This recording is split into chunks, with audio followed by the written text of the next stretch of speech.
Hi guys, welcome to this session in Microsoft Excel. In this module, I want to compare a VLOOKUP with an XLOOKUP, and hopefully when you finish watching this video, you will go away and use XLOOKUP and not VLOOKUP.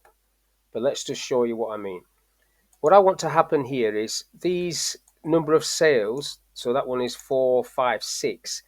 I want to know where that sits in terms of these sales buckets. So 4, 5, 6 should sit between 4 to 500 in there. That's what I want to appear next to it. And I'll do the VLOOKUP first. So equals VL to get VLOOKUP, pressing tab. I'm clicking on that cell, E3, comma. I'm highlighting this table, which has not been sorted. I need to $ that, so I'm pressing F4 to lock that. Comma, I want column 2 of that table, and then comma, I don't want an exact match, I want an approximate match, which is -1, and then I'll close the bracket on that and click the tick.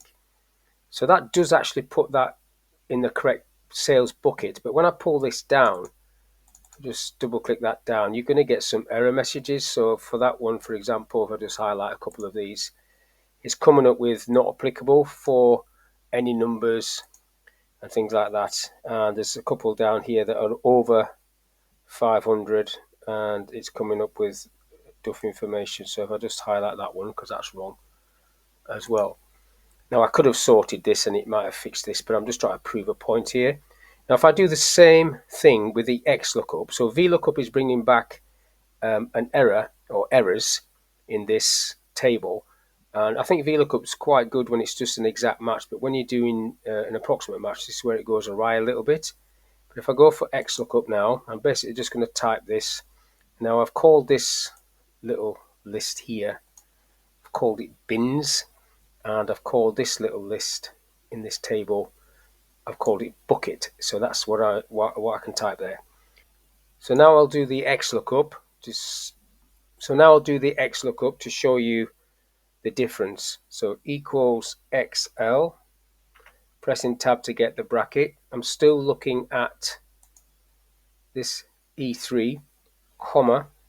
So that is a lookup value. Now it wants to know what the lookup array is, and I've called that bins. So if I highlight this list, so it says bins, it does say bins, comma. The return array is this list, which is the bucket, and it's called bucket, and it puts that in there.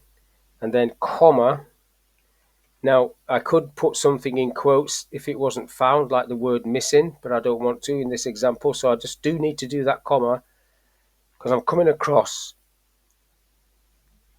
to the next one, and then this gives me a list of options. I don't want an exact match, I want this one, exact match or nearest or next smallest item. So I'll just double click on that and it'll put -1 in there.